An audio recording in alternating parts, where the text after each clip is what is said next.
Muy buenas noches, estimados participantes. Les saluda Jacqueline Galindo, asesora académica del Centro de Capacitación Internacional Público-Privado CIP. Agradezco la participación a cada uno de ustedes al curso de Cirugía de Tejidos Blandos en Pequeños Animales. La ponencia al día de hoy estará a cargo de la médica veterinaria zootecnista Adelina Namanjo Córdoba. Antes de comenzar con la ponencia, les dejo algunas recomendaciones. Mantener sus micrófonos apagados durante la ponencia, a menos que la doctora solicite su participación. Para los participantes que desean solicitar la certificación, materiales de estudio y la grabación del curso, les estoy dejando el número de contacto en el chat. Todas las dudas que tengan, la doctora les contestará al finalizar. Buenas noches, doctora, le doy el pase. Hola, Evelyn, ¿qué tal? Buenas noches. Por favor, habilita la pantalla. Bueno, buenas noches con todos. Bueno, como ya mencionó Evelyn, vamos a hablar hoy día de un tema interesante, bueno, para muchos que se dedican, pero sobre todo aquellos que hagan la parte de cirugía, ¿no? De cirugía de tejidos blandos. En una hora ustedes saben que es un poquito complicado ahondar profundamente, pero vamos a ver un poco de todo el día de hoy, cómo preparar al paciente, qué medidas se toman y algunas cirugías, ¿no? Voy a pasarles videos porque el tema de la cirugía ya les puedo decir, ¿sabes qué? Pon acá, de brida aquí, no puedes hacer los puntos en determinados sitios para evitar hemorragias, etcétera, ¿no? Entonces, no es es mucho mejor poder visualizarlo, ¿no? No es como cocinar, ¿no? Nosotros vemos videos en YouTube para cocinar, queremos innovar una nueva receta y vemos la receta en el libro y obviamente no la entendemos, ¿no? Como que se nos hace una idea un poco complicada, ¿no? Pero cuando nosotros le ponemos a vernos el video de YouTube, los famosos videos de 5 minutos, ¿no? De pronto alguno lo haya visto. Entonces como que se despierta la idea, ¿no? Y, sí, ¿no? Tengo que mezclar esto, entonces tengo esto, un chorrito aquí y allá. Entonces el tema de cirugía también es un poco similar, ¿no? Igual siempre el tema de, por ejemplo, para ahondarlo, la mejor relación es el tema del laboratorio con el tema de la cocina, ¿no? Porque al final es solo que cocina científica, ¿no? Pero en el tema de cirugía es igual, ¿no? Por el tema de los pasos, ¿no? De los procedimientos que nosotros tengamos que seguir. A veces siempre nos ayuda, es mucho mejor que lo podamos visualizar de pronto en algún video, o verlo de manera presencial, ¿no? Cómo hacen el tema de los cortes, las suturas, las incisiones, etcétera, ¿no? Entonces, esa parte es importante, ¿no? Entonces, ya sabemos que la cirugía en general es una rama de la medicina veterinaria y puesto que exige una serie de conocimientos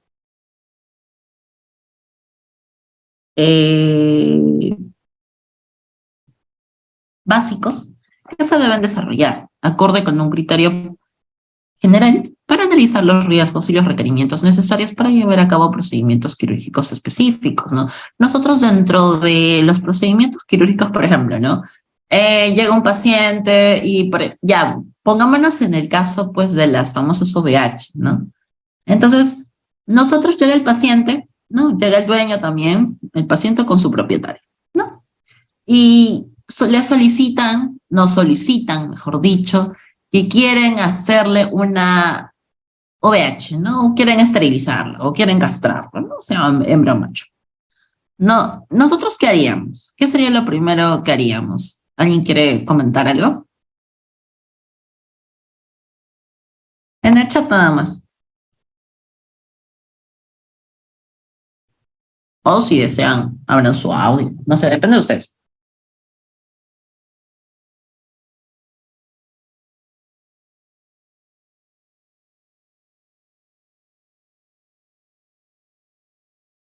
¿Nadie?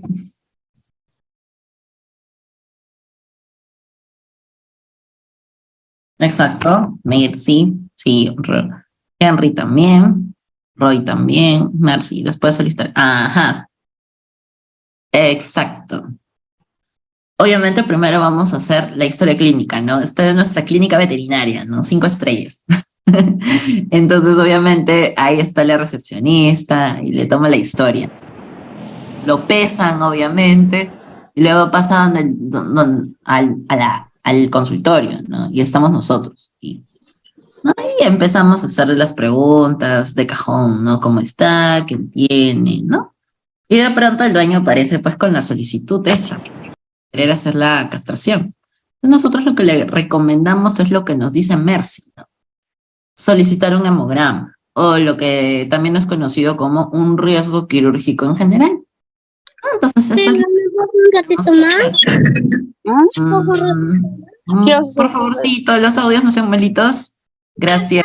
Entonces, nosotros vamos a solicitarles el tema del hemograma, exacto, el riesgo quirúrgico. Entonces, ¿qué vamos a hacer con eso? Nosotros vamos a saber cuál es la situación verdadera del paciente, ¿no? Pero ¿qué sucede si yo, no me importa, yo ya, le programo para el día de mañana? Ya, listo, así, rapidito, ya. Hace su ayuno de 12 horas, y ya, listo, lo trae y le hacemos la cirugía y sale del tema de la anestesia y se lo lleva. No, y trae su mantita, ¿no? Como si fuera una campaña. No, entonces, ¿y qué sucede si nosotros tampoco hicimos algunas preguntas cajón, ¿no? Y al momento de realizar la cirugía, vemos que el vaso está aumentando. Y cuando incidimos en cavidad, empezamos a debridar y a separar, vemos que sangra demasiado. Y no para. Entonces, ¿qué pasa, no? Nos olvidamos de algo sumamente importante, ¿no? Que es el riesgo quirúrgico. Simplemente, de repente, por estar apresurados y nos olvidamos ciertas bases. Entonces, eso muchas veces sucede, ¿no? En el tema de las campañas. A veces porque es un poco más económico, ¿no? De pronto a veces se pierden ciertas bases, ¿no? De lo que llamamos el tema de la cirugía o el criterio, ¿no?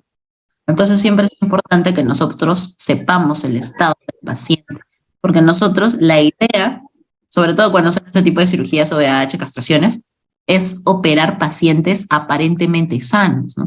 O lo que se busca, ¿no? Que estén sanos, porque, por ejemplo, del vaso agrandado, de las hemorragias, no sé, y cuando yo le hago las preguntas al propietario, me resulta diciendo, uy, no, sí, es que tenía garrapatas antes, y bueno, se le aplicó, ¿no? Pero no pasó nada, está normal. Pero tenía el vaso aumentado de tamaño, se le hicieron un pequeño tratamiento porque presentó fiebre. Ya, entonces no nos tomamos el tiempo de seguir preguntándole, ¿no? Entonces, eso es sumamente importante, ¿no? Entonces, siempre tenemos que tomar esas preguntas, ese riesgo quirúrgico, es base para poder hacer una cirugía de manera correcta e idónea, ¿no? La idea es que nosotros nos aseguremos de que tenemos un paciente, el paciente correcto en mesa, ¿no? Porque si no, vienen las complicaciones y ahí vienen los problemas, ¿no? Una cirugía que supuestamente ya, por el tema de costos, ¿no? Ya estaba costificada con ciertos materiales y todo, pero si sangra demasiado, de repente no sostiene bien la cavidad, hay el tema de debilidad de la pared muscular, etcétera, ¿no? Hay un montón de cosas que pueden pasar por simplemente no saber cuál es el estado del paciente, ¿no? Antes de entrar a cirugía. Entonces ya ven que esa parte sí es importantísima. Ok, vamos a seguir. Ya, cirugía. Hay que hacer una evaluación previa del paciente, se debe realizar la valoración, ya comentamos, ¿no? El tema del perfil sanguíneo, del hemograma completo, del riesgo quirúrgico, ¿no? Aparte del hemograma, incluye estudios de química sanguínea, ¿no? El prequirúrgico establecido para tener una idea general de la fisiología del paciente. Tenemos de glucosa, proteínas totales, ALT. La glucosa, el valor de referencia, ¿no? El 53 a 117, principalmente es usada en casos sospechosos de diabetes o desórdenes metabólicos en general, ¿no? Con condiciones hepáticas penocidas y en estados de sepsis. A ver, un favorcito, el tema de sus audios, si fueran tan amables. Entonces, ¿no? Incluso puede verse aumentado cuando hay un metabolismo hepático reducido para convertirla en reserva, ¿no? También tenemos el tema de las proteínas totales. Este valor puede ser estimado usando un refractómetro a grandes rasgos, ¿no? Disminuciones que puedan reflejar fallos a nivel hepático en su producción o complicaciones en la absorción, mientras también esto también ocurre cuando tenemos estados de deshidratación. Entonces, eso es algo que tenemos que tomar en cuenta, ¿no? También, por ejemplo, el tema de la LT, ahí ustedes pueden ver los valores normales, ¿no? De 5.2 a 7.6. En el LT es una enzima citoplasmática, por lo que su presencia en sangre refleja daño del hepatocito, ¿no? Ah, desde Sayán. Así conozco. Muy bonito sitio. Es una enzima citoplasmática, por lo que su presencia en sangre refleja daño del hepatocito, a pesar de no ser específica, las concentraciones en otros órganos de estas enzimas pueden no tener relevancia. Entonces tenemos valores de menor de 94, ¿no? Por ejemplo. También tenemos ALP, creatinina, el boom, ¿no? El ALP va a estar asociado a las membranas en muchos tejidos, ¿no?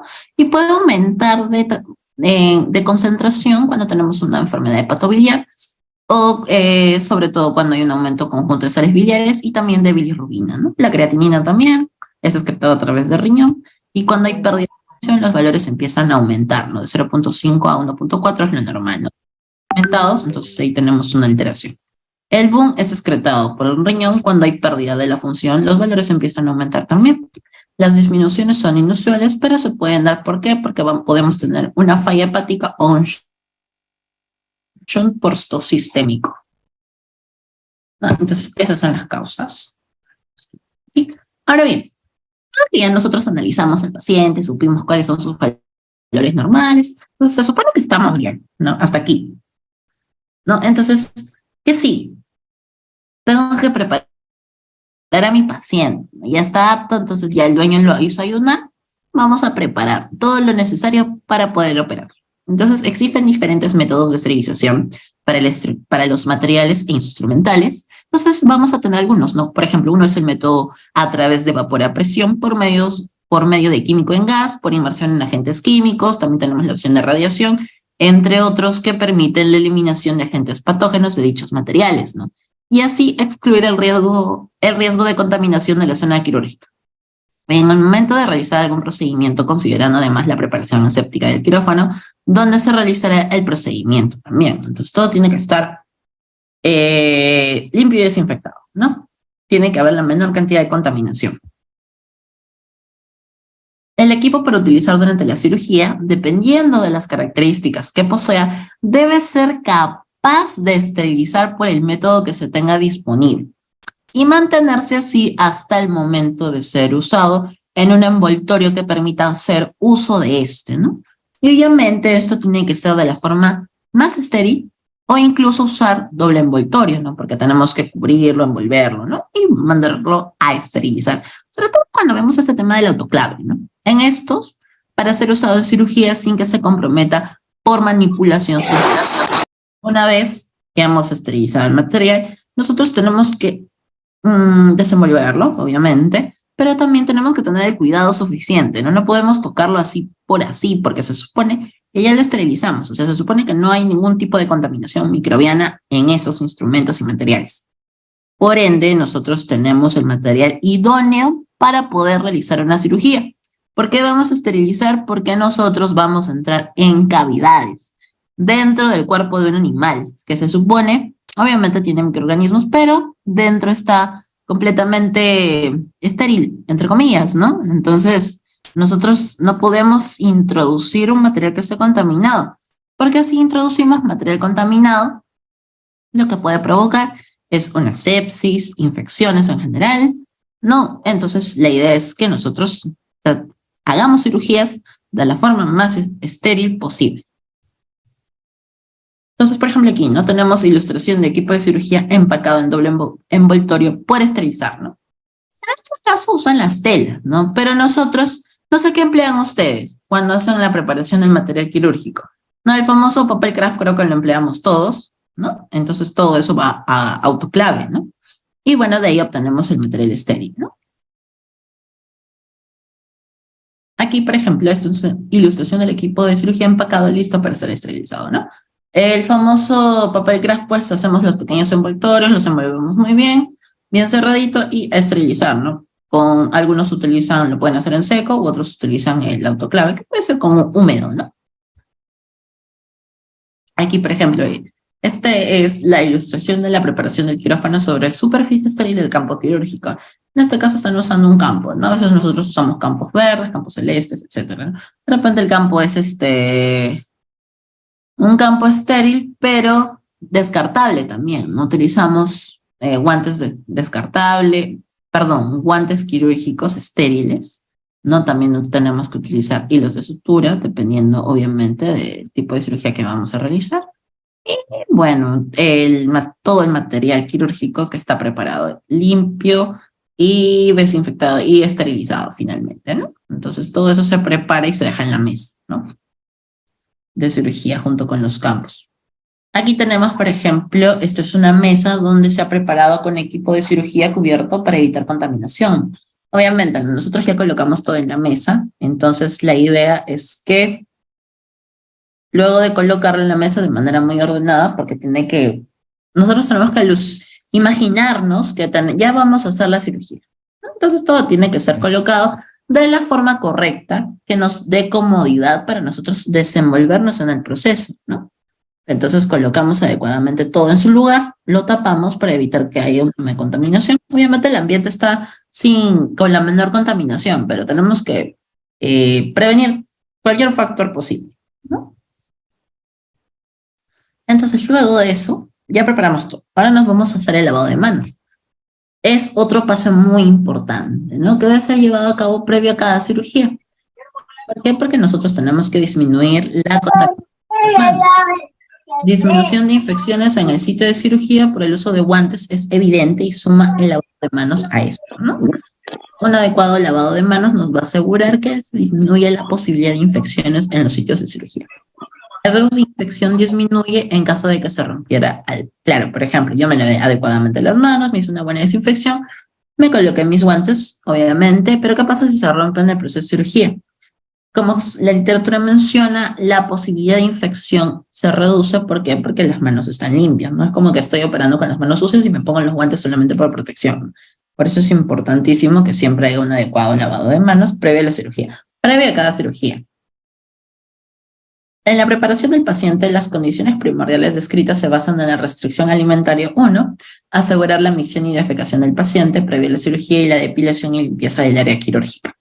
La limpieza se realiza al depilar la zona que será abordada durante la cirugía, de manera que esto no interfiera con el cirujano, además de evitar que vellos sueltos que no hayan sido removidos contaminen el área quirúrgica. La desinfección del sitio de cirugía se realiza primero haciendo lavados y remoción de contaminación para posteriormente efectuar una limpieza superior con productos, ¿no?, que vayan a reducir la presencia de patógenos en esta zona. Agentes desinfectantes que aseguren la esterilidad de la zona y eviten la contaminación con flora normal del paciente. Por último, pero no menos importante, nosotros tenemos que hacer una limpieza final previa a la cirugía. Se debe realizar con soluciones que permitan garantizar una desinfección superior con el fin de contrarrestar las infecciones del sitio de infección. En resumen, todo eso hace referencia al embrocado. ¿Alguien sabe qué es embrocar? ¿Hayan escuchado algo? Es desinfectar la zona que va a ser invadida quirúrgicamente con yodo y con una gasa sin alzarla de forma circular. Ajá. ¿Quién fue? Exacto, sí, Mercy, así es, y también como nuestro colega nos ha mencionado, ¿no? Entonces sí, esa parte es sumamente importante, ¿no? Porque nos va a permitir que podamos incidir en una zona de la manera más estéril posible, ¿no? Ya lavamos, ya desinfectamos, entonces procedemos al embrocado y vamos a introducirnos en cavidad de la manera más segura posible. Exacto. Miren, por ejemplo, aquí el ayudante séptico, obviamente, ofrece el bulto de bata al cirujano evitando contaminarlo y se deja caer, ¿no? Le da de los famosos hilitos, ¿no?, que cuelgan. Entonces se lo da, el cirujano va a agarrar, tener una más delicada y ¡pum!, va a tener que colocárselo, ¿no?, sin tocar nada más. No se localiza el cuello y la entrada de las mangas se sujeta y el resto de la bata, ¿no? Esta parte, cuando nosotros queremos asegurar la mayor esterilidad, yo creo que es la parte más complicada, creo yo.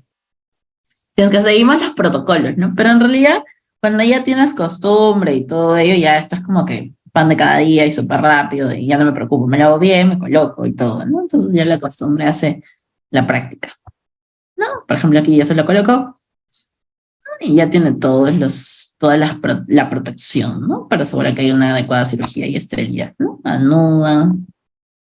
Ahora el primer guante se sujeta con el doblez, ¿no? Solo se toca la parte interna, no nada de la parte externa, porque se supone que todo está estéril. Segundo, el guante se desliza para introducir la mano sujetándose con la otra mano contraria. Ahora toca colocarse la otra mano, entonces ya nos tenemos una mano con el guante, entonces tenemos que utilizar esa mano con guante para coger el otro guante. Entonces, el segundo guante se toma por el interior del doblez, con la mano enguantada se introduce hasta la muñeca y se coloca sobre el punto de la bata. Se procede de la misma manera con el guante contrario. Entonces, eso nos ayuda a poder colocarnos los dos guantes. Aquí tenemos, ambos guantes deben quedar sobre el puño de la bata. En la técnica cerrada de enguantado, el cirujano y sus ayudantes deben dejar las manos dentro del puño de la bata, sujetándola con los dedos. De esta manera localiza el primer guante, el cual debe colocarse permitiendo que el pulgar quede frente al pulgar de la mano. Debe realizar un movimiento envolvente del guante sobre la mano. Posteriormente se jala suavemente la tela de la manga de la bata, ¿no? Entonces la idea es cubrir, ¿no? Como ven, ¿no? La manga de la bata es cubierta por el guante. Luego, pues, se procede. Luego se procede a hacer la rutina de los integrantes del equipo quirúrgico, ¿no? Hay que colocar la charola de instrumental, hay que prepararla y el instrumental se debe acomodar en una bandeja, ¿no? Consiste en que el instrumentista va a colocar la charola del instrumental sobre la mesa de mayo y se abre parcialmente a manera de que una vez lavado, vestido y enguantado, proceda a continuar acomodando el instrumental de cirugía general, que se divide en grupos como campo, corte y diéresis, hemostasis, material adicional integrado con pinzas de Alice y suturas, ¿no? Requiere de solicitar compresas, gasas, hojas de bisturí y el material de sutura indicado por el cirujano, ¿no? Aquí tenemos, ¿no? Elegir los bordes externos del campo antes de abrirlo. Cubrir los guantes realizando un pequeño doblez del campo. Colocar los campos craneal y caudal. Colocar los campos laterales y fijarlos con pinzas de Backhouse, ¿no? Esas que parecen, ya saben cuáles son, ¿no? Esas redonditas, chiquitas, ¿no? Aquí tenemos diferentes tipos de hilos que podemos emplear, ¿no? Tenemos sus usos y sus características, ¿no? Tenemos el ácido poliglicólico, que es indicado para todo tipo de procedimientos en general, ¿no? Gastrointestinales, fascias, sistema urinario, subcutáneo, cavidad, etcétera, ¿no? Excepto en tejidos neurológicos y cardiovasculares. Sus características es que son multifilamento sintético absorbible en 70 días, ¿no? Su fuerza de tensión a los 14 días es de 35%, mientras que a los 21 días es del 65%. Polidioxanona para la aproximación de tejidos blandos en general, incluyendo el uso cardiovascular, microcirugía y tejido nervioso. ¿No? Multifilamento sintético absorbible en 70 días, su fuerza de tensión a los 14 días es de 14%, mientras que a los 41 días es del 31%. Caprolactona epsilon para la aproximación o ligadura de tejidos blandos en general, pero no para procedimientos oftálmicos, cardiovasculares o neurológicos. Multifilamento sintético absorbible en 90 días, ¿no? Mantiene fuerza de tensión 60% en la primera semana. Cathode crómico para las aproximaciones y ligaduras de tejidos blandos en general, ¿no? O incluso también en procedimientos oftálmicos, ¿no? Multifilamentos de origen animal, absorbible en 70 días, su fuerza de tensión a los 7 días es de 33%, ¿no? En el caso del polipropileno, para la aproximación y ligaduras de tejido blando en general, e incluso procedimientos cardiovasculares oftálmicos y neurológicos, ¿no? Multifilamento sintético no absorbible. Aquí tenemos las técnicas quirúrgicas. A ver, me dan un ratito, por favor. Instrumental quirúrgico básico, realizado por Emilia Paladines. La clasificación de los instrumentos la basaremos debido al tiempo quirúrgico, partiendo por la diéresis, segundo, disección, tercero, hemostasia, cuarto, exposición, quinto, prehensión, sexto, síntesis, séptimo, especializado. Como primer punto tenemos la diéresis, el cual aquí representamos todos los instrumentos que permiten labrarnos un camino a la zona intervenir. Empezamos con el mango de bisturí, el cual es el más utilizado. En este caso tenemos un mango número 3 y número 4. En la parte de abajo siempre se suele ver la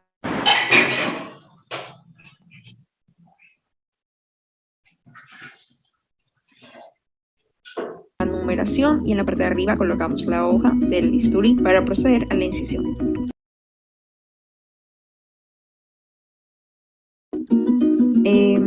Puede ser de 3 maneras, dependiendo de la incisión que queramos hacer. Si es una incisión larga, hay que utilizarlo de esta forma.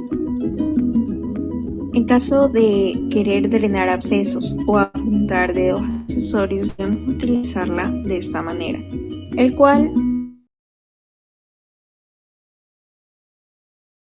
desplazamos solo los dedos de la mano y nuestra mano queda fijamente sobre el paciente.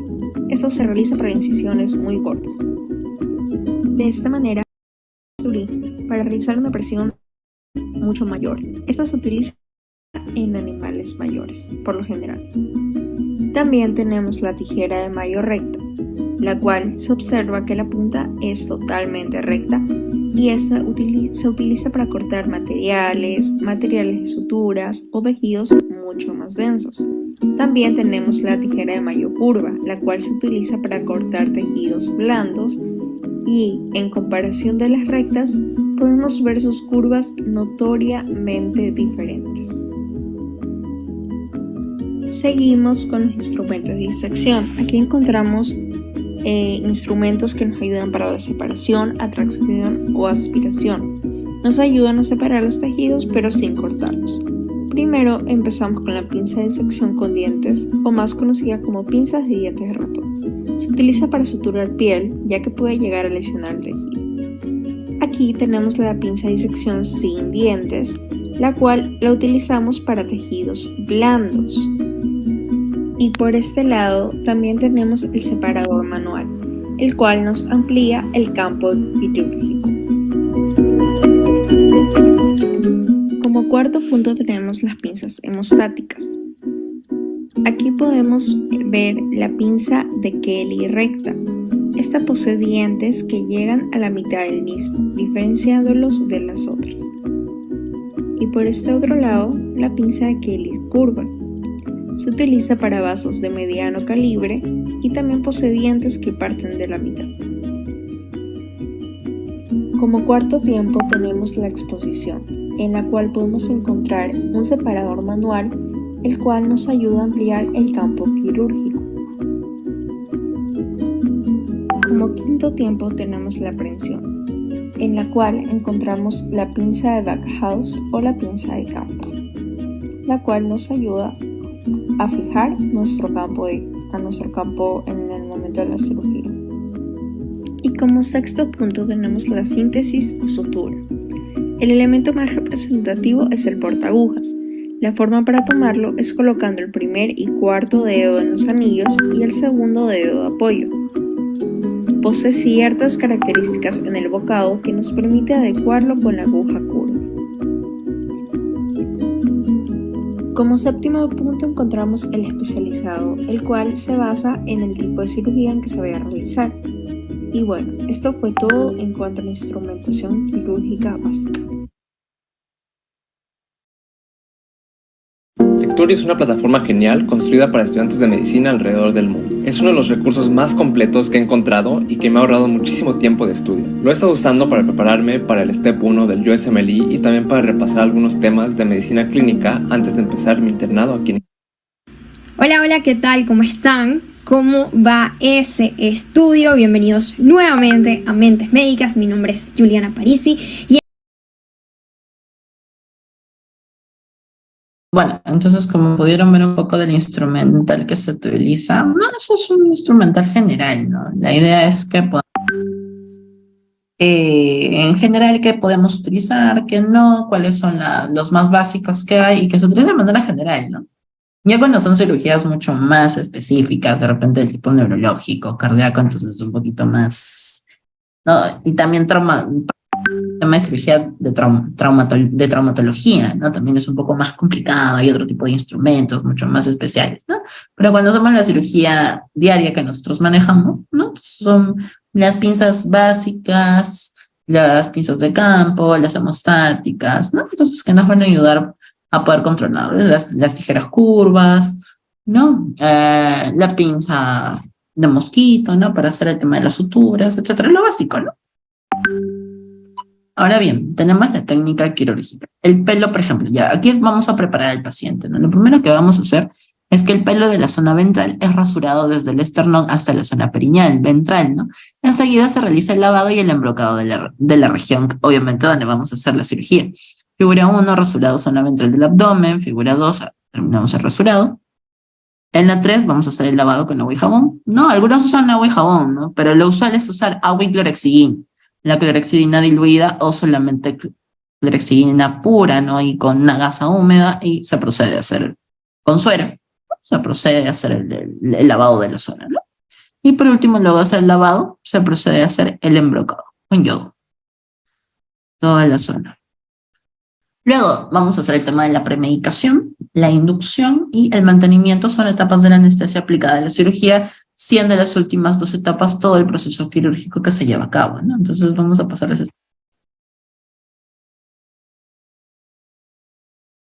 Es un tema de básicamente aquí de fármacos en general. Este video es el mismo que les pasé anteriormente, el link para ustedes.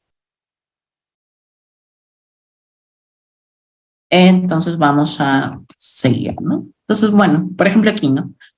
Cuando hacemos el tipo de anestesia inhalatoria, nosotros no hacemos la TIVA, ¿no? Como ustedes saben, ¿no? La anestesia endovenosa, ¿no? Entonces lo que nosotros vamos a aplicar es la presencia de un tubo endotraqueal, ¿no? Por donde se va a poder oxigenar el paciente y van a poder ingresar los gases, ¿no?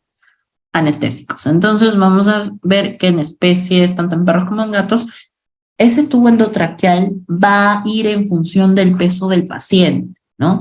Entonces, según el peso, va a haber un tamaño específico que nosotros vamos a usar, ¿no? Si tenemos perros de menos de 3 kilos, pues el tamaño va a ser número 4. Si tenemos perros de 3 o 5 kilos, el tamaño va a ser de 4, 5, 6, ¿no? De 5 a 7, de 6, 7, 8. Si tenemos perros grandes, no sé, un gran danés, más de 30 kilos, el tamaño del tubo va a ser de 10 a 11. ¿No? En caso de un gatito, menos de 3 kilos, pues de 2.5 a 3, ¿no?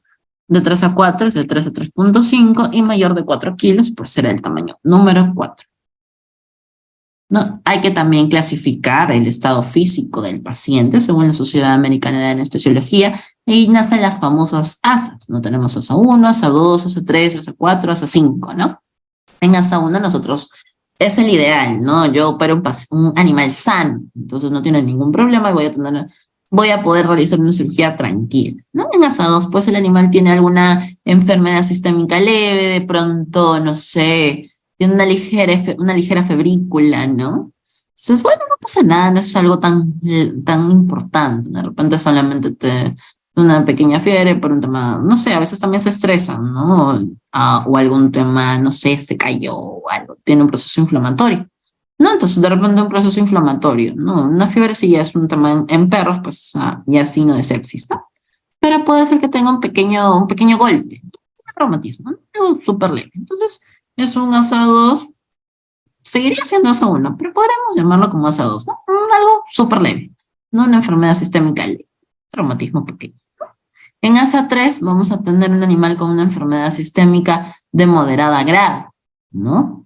En ASA 4 vamos a tener un animal con una enfermedad sistémica grave con riesgo para su vida, ¿no? De repente tiene un problema de plaquetas, ¿no? Entonces no se puede hacer una cirugía. O sea, sí necesita una cirugía de emergencia, pero no podemos porque si le hacemos una cirugía puede morir. ¿Por qué? Porque tiene el tema de las plaquetas en el suelo, ¿no? Están bajas. ¿Qué hacemos? ¿No? ASA 5, el animal moribundo que probablemente no sobrevivirá más de 24 horas con o sin cirugía, ¿no? Y en el caso de emergencia.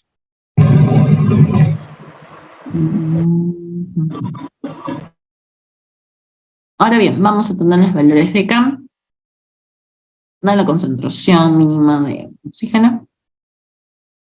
Entonces vamos a ver que en perros el CAM es de 1.28, mantenimiento es de 1.5 a 2, el sevoflurano es de 2.36, mantenimiento de 2.8 a 3.5, ¿no? Son los valores de CAM de los anestésicos inhalatorios, ¿no? El gato es 1.63, mantenimiento 2 a 2.4. Ese es en el caso del isoflurano, del sevoflurano de 2.58 a 3.1, 3.9. Y bueno, aunado a eso, nosotros tenemos que tomar en cuenta los parámetros normales, ¿no? Los parámetros fisiológicos normales del perro y del gato, ¿no? Frecuencia respiratoria, frecuencia cardíaca, tiempo de rellenado capilar, temperatura, presión arterial, presión arterial sistólica, presión arterial media, presión arterial diastólica, ¿no? A su vez, ahora vamos a ver un poco de cirugías, ¿no? Son diversas. Tenemos aquí la blefaroplastia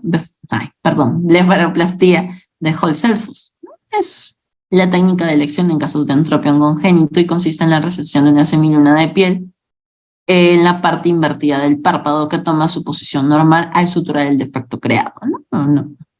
Casos de entropio, ¿no? Es el plegamiento e inversión del párpado hacia adentro, ¿no? En forma en que los pelos cutáneos contactan, irritan y lesionan la conjuntiva y la córnea, ¿no? Es en el caso de la figura 1.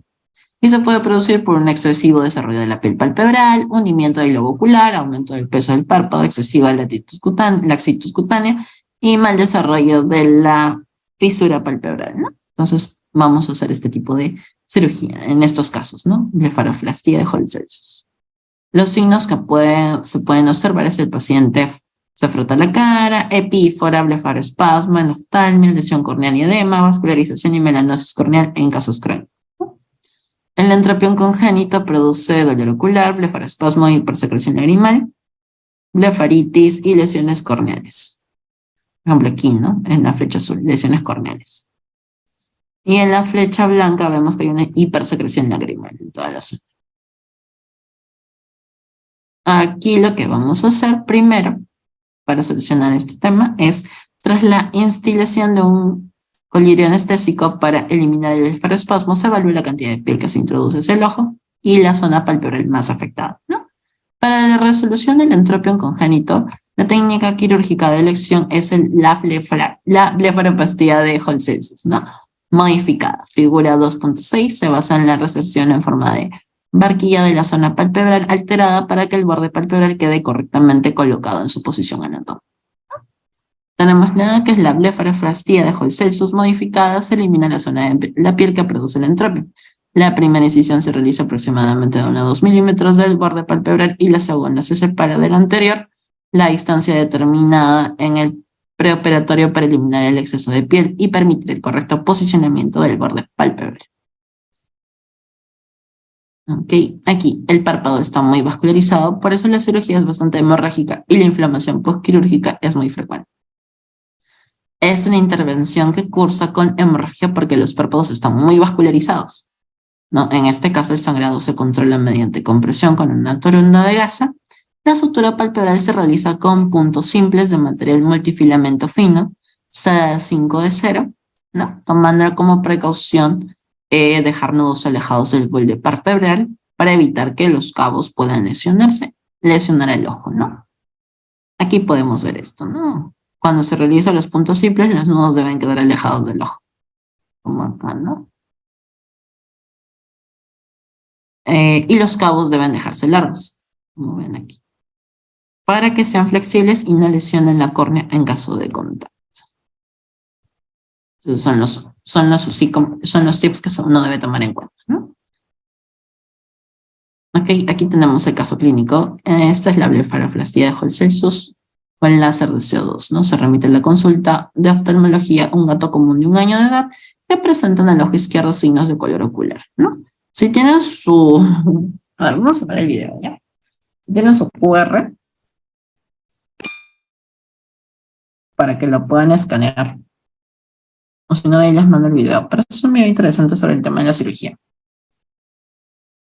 Bueno, en este caso el gatito se puede evitar el sangrado y simplificar la blefaroplastia con Hall-Celsus empleando el láser de CO2, ¿no? Para realizar las incisiones.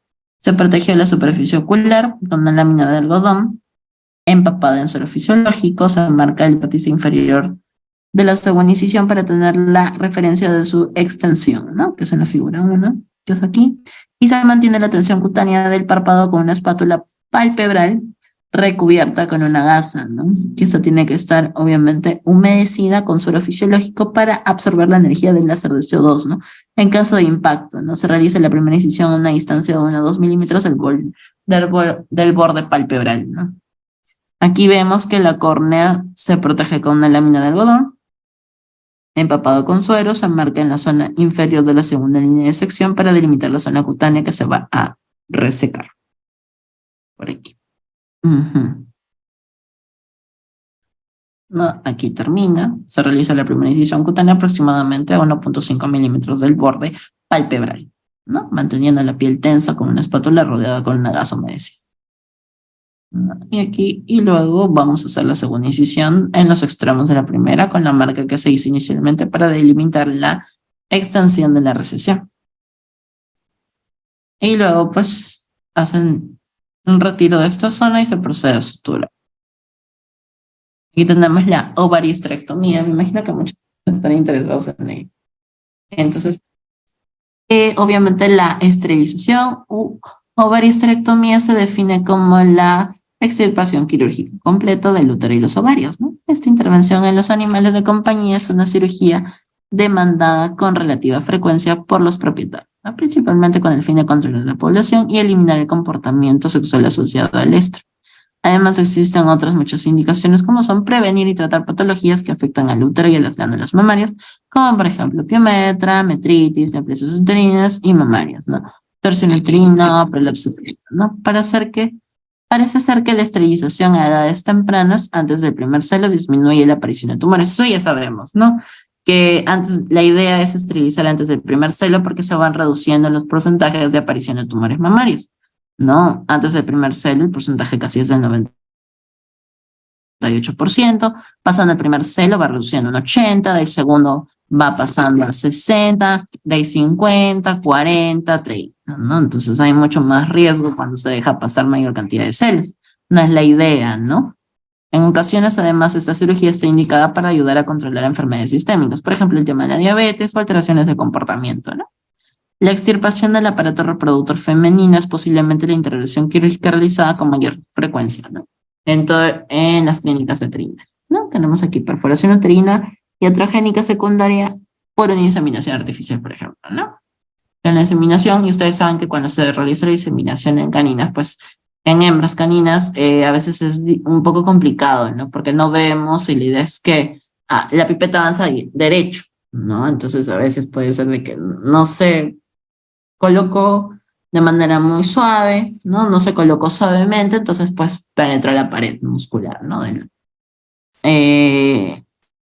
Muscular del útero y pues hace ese tipo de perforaciones, ¿no? Y puede haber hemorragias, entonces a la larga mejor ya se retira el tema del útero, ¿no? Pero siempre hay que tener cuidado.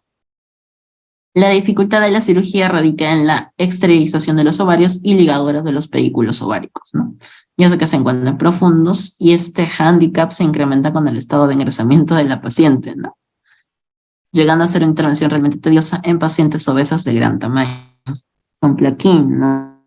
La obesidad es una dificultad asociada a una hembra de gran tamaño porque dificulta la manipulación de los tejidos, así como la visualización correcta de los vasos ováricos. Entonces, como hay demasiada grasa, no vamos a poder visualizar adecuadamente y podemos cortar donde no debemos y provocar hemorragias, ¿no? Bueno, la idea es que haya el tema del ayuno y también la mascota haya orinado, ¿no? ¿Por qué? Porque a veces una vejiga llena va a dificultar, ¿no?, la visualización correcta del útero, así como las maniobras quirúrgicas que se recomiendan. Por eso se recomienda vaciar la vejiga antes de la cirugía. Y aquí no se esterilizan los pedículos ováricos, comenzando en general por el derecho, puesto que es algo más dificultoso. Para ello se tracciona suavemente, pero con firmeza del cuerpo uterino, ¿no? Se comienza localizando los ovarios, ambos se encuentran posteriores al polo caudal de los riñones y están en el inferior de la bolsa ovárica, unidos al abdomen a través de los pedículos ováricos, ¿no? En la unión del ovario y la pared abdominal hay que diferenciar distintas estructuras que se encuentran entre el tejido adiposo, ¿no? Estas estructuras son el ligamento suspensorio del ovario y los vasos ováricos, ¿no? Todo ello se forma el pedículo ovárico y se deben ligar, ¿no? ¿Para qué? Porque que cuando nosotros cortemos, evitar que haya una, ¿no?, constante, ¿no? Y con la ayuda de un disector se hace un orificio a nivel del mesovario a través de se introduce una ligadura que engloba el ligamento suspensor del ovario y a continuación se clampea distalmente con un mosquito y se secciona con la tijera del tejido, ¿no? Porque vamos a hacer una punta de hemostasia y evitar que haya hemorragia, ¿no? El pedículo, que es lo que contiene una arteria y una vena, ¿no? Y que tiene un recorrido tortuoso, ¿no? Aquí, por ejemplo, ya tenemos con un disector se hace una ventana del mesovario al lado izquierdo del ligamento suspensorio del ovario y a través de este orificio se pasa una ligadura de material monofilamento absorbible, ¿no?, que englobará el ligamento suspensorio del ovario. Algunos cirujanos prefieren desgarrar el ligamento suspensor directamente sin realizar ninguna ligadura, ¿no? No obstante, esto puede ocasionar que haya hemorragia secundaria, ¿no? Sobre todo cuando hablamos de pacientes que son muy grandes, ¿no? Son de gran tamaño. Posteriormente, después de haber hecho la ligadura, se procede a anudarla, obviamente, sobre esta estructura y se realizará un corte entre la ligadura y el mosquito, ¿no? Y que se han colocado distalmente para así evitar el sangrado del vaso que acompaña el ligamento suspensorio, ¿no? Se hizo el nudo de manera distal.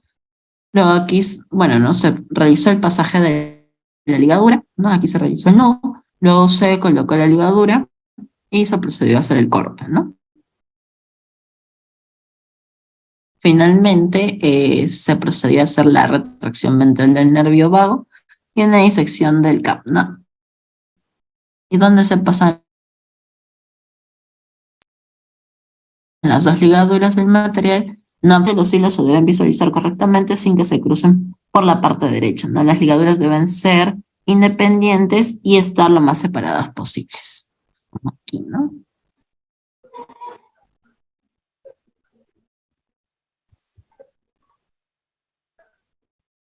Aquí también, ¿no?, fin de la realización de la ligadura y se anuda la ligadura cercana a la aorta y a continuación se cierra la segunda ligadura lo más alejada de la primera, ¿no? Se le hace un punto, se cierra, ¿no? Y ahí termina la cirugía, ¿no? Luego ustedes ya ingresan a cavidad, colocan todo en su sitio, empiezan a cerrar de acuerdo a los planos musculares que se han escindido y se cierran, ¿no? Al final ustedes pueden cerrar todo con hilo poliglicólico o planos musculares con poliglicólico y al final la piel con nylon, ¿no?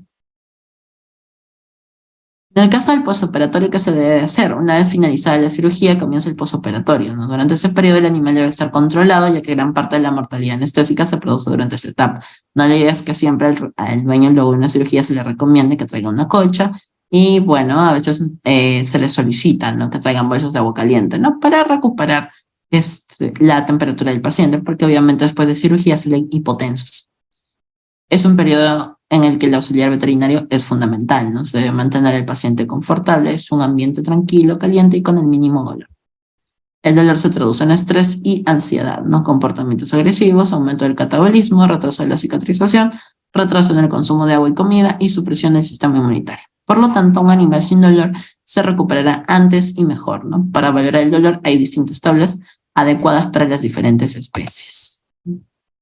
¿Qué pautas hay que seguir? Hay que seguir principalmente un ambiente silencioso, temperatura cálida, deben estar tapados, jaula limpia y cómoda, manipulación cuidadosa, mantener la vejiga vacía, sondear si es necesario, y sedación si el animal está muy excitado o se mueve excesivamente tras la cirugía. ¿Por qué? Porque hay algunos, la idea también es colocarle un cono, ¿no? Porque hay algunos que de repente no le colocamos nada, una fajita o algo, tienden a morderse o arañarse, ¿no? Y se pueden sacar los puntos. Y otra vez, y hay que suturar nuevamente, y se maltrata mucho la piel luego de haber hecho la primera sutura, ¿no?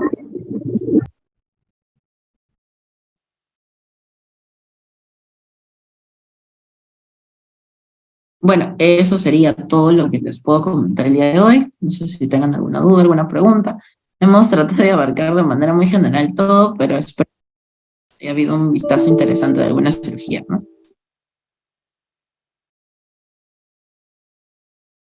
Sí, ya. Bueno, en el tema de posoperatorio, lo mismo que has aplicado en tu premedicación, ¿no? Por el tema de antibióticos, antiinflamatorios, o analgésicos también, ¿no? Te recomendaría lo mismo. dependiendo qué protocolo manejes, pero en el tema de alimentación, ahí sí, ¿no? Creo que es la parte más delicada de todo el proceso, porque obviamente, pues, si es un tema gástrico o, bueno, pongamos que es gástrico, entonces, pues, ha habido un tema de úlceras, de pronto ha dañado la pared gástrica, ¿no? Y si es un tema intestinal, dependiendo también el tipo de objeto extraño que se haya tragado el perro, entonces, obviamente ha causado un proceso de lesión, entonces, lo ideal sería colocar, pues, podríamos empezar con un tratamiento de probióticos, ¿no? Enterogemina, por ejemplo, ¿no? O las variantes de la misma, ¿no? Para reconstituir la flora bacteriana, ¿no? Si es algo intestinal, ¿no? Y empezar con dietas, medicadas, ¿no? Un similar, ¿no? Del Hills, ¿no? Que sería lo ideal, ¿no? Y empezar a darle pequeñas porciones de ello varias veces al día, ¿no? Pero porciones chiquititas, ¿no? Hasta que veamos de que no tiene ningún tema de reflujo, no hay diarreas, ni nada por el estilo, ¿no? Entonces, eso hay que hacerlo poquito a poquito porque si acaba de salir una cirugía y empieza con vómitos o hay un tema de diarrea, va a perder líquidos. Entonces, lo que nosotros queremos es que se mantenga lo más estable posible, porque si no, pues puede desencadenar que pueda tener un shock o un problema de deshidratación. Entonces no queremos seguir. Y bueno, la idea es que antes de que se vaya a casa, por lo menos esté en observación unos 3 días, ¿no? Yo la pondría en 3 días, como sugerencia de internamiento y ponerle vía y todo eso, ¿no? Y ver cómo evoluciona, ¿no? Y de repente el segundo día, luego de observación, introducirle un poquito de este alimento medicado para ver cómo reaccionan.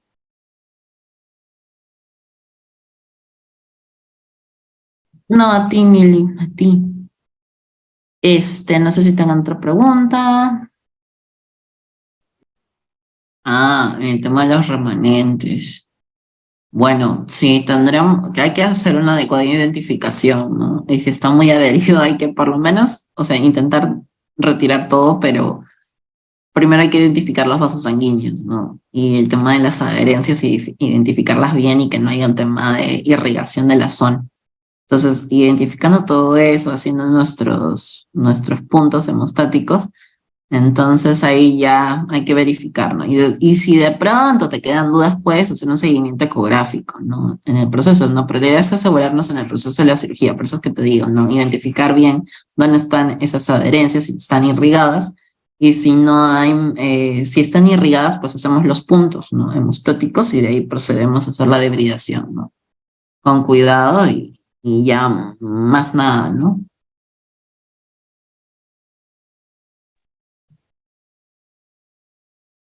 Sol. Bueno, yo he usado siempre el poliglicólico. No es que haya hecho muchas cirugías intestinales, pero cuando las he hecho ha sido ese, ¿no? O algunos también recomiendan el catgut también, pero dependiendo mucho, ¿no? Si es un animal muy grande o pequeño, ¿no? Pero lo sueles usar el poliglicólico, ¿no? Tipo de sutura. Ay, a ver.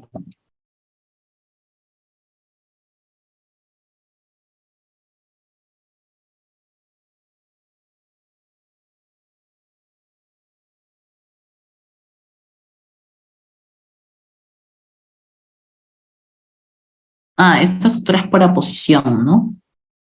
Esa sería la sutura que puedes utilizar.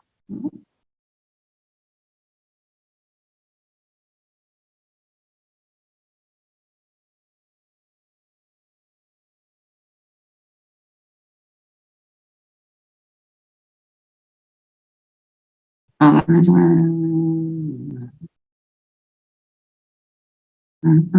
a ver. Sí, la presentación se las van a compartir. Eso consúltenlo con la asesora académica. Evelyn creo que está. Evelyn o Rosy o Jacqueline, no sé quién está ahorita. Creo que es Evelyn. Pero ellos han dejado un link aquí. A ver, se los remito en el chat. Háganle esas consultas ahí, el tema de la información, los certificados. Igualito los videitos están adheridos algunos a las diapositivas y eso queda para ustedes, ¿no? Eso no hay ningún problema. Y le voy a adjuntar algunos links a ellas sobre información adicional para que se los envíe. Ya, en realidad es eso, en una hora se hemos tratado de abarcar todo lo que hemos podido. Más bien a todos, muchas gracias por su atención y bueno, yo espero que, bueno, nos vemos en otra oportunidad. Y bueno, nada más, muchas gracias a todos y nos estamos viendo. Gracias.